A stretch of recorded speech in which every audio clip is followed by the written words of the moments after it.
took in the distorted faces. Little was looking past her at an empty hallway.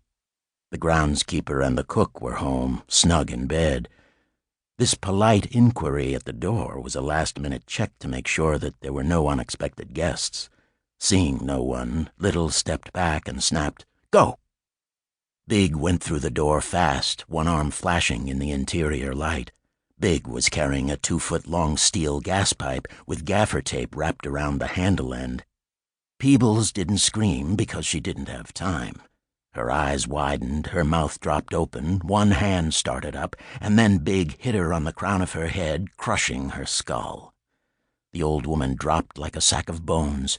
Big hit her again as insurance, and then a third time as insurance on the insurance. 3 heavy floor-shaking impacts. Whack! Whack! Whack! Then a voice from up the stairs, tentative, shaky. "Sugar? Who was it, Sugar?" Big's head turned toward the stairs, and Little could hear him breathing. Big slipped out of his loafers and hurried up the stairs in his stocking feet, a man on the hunt. Little stepped up the hall, grabbed a corner of a 7-foot-long Persian carpet and dragged it back to the black woman's body. And from upstairs 3 more impacts, a gasping, thready scream, and whack, whack, whack. Little smiled. Murder. And the insurance.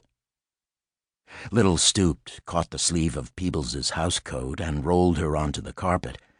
Breathing a little harder, Little began dragging the carpet toward an interior hallway that ran down to the kitchen, where it'd be out of sight of any of the windows.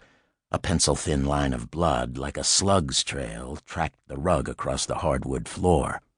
Peebles's face had gone slack. Her eyes were still open, the eyeballs rolled up, white against her black face. Too bad about the rug, Little thought. Chinese, the original dark blue gone pale, maybe 1890. Not a great rug, but a good one.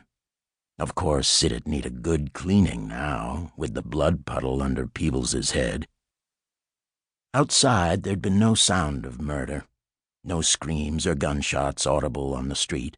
A window lit up on Oak Walk's 2nd floor, then another on the 3rd floor, and yet another on the 1st floor, in the back, in the butler's pantry. Big and Little checking out the house, making sure that they were the only living creatures inside. When they knew that the house was clear, Big and Little met at the bottom of the staircase. Big's mouth under the nylon was a bloody O. He'd chewed into his bottom lip while killing the old woman upstairs, something he did when the frenzy was on him. He was carrying a jewelry box, and one hand was closed in a fist. "You won't believe this," he said.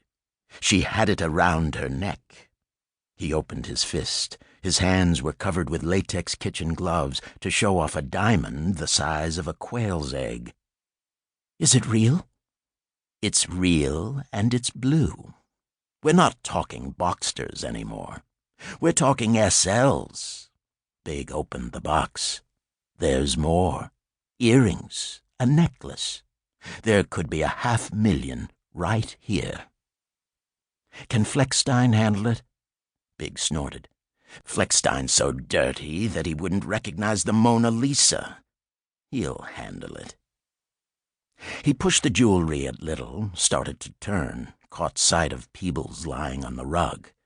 "Bitch," he said, the word grating through his teeth. "Bitch."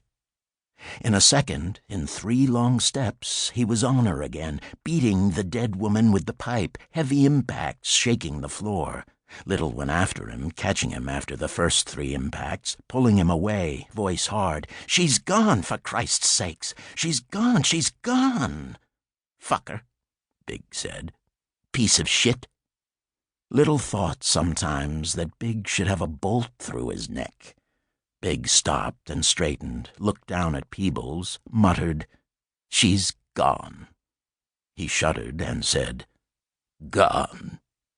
Then he turned to Little, blood in his eye, hefting the pipe. Little's hands came up. No, it's me. It's me, for God's sake." Big shuddered again. Yeah, I know. It's you."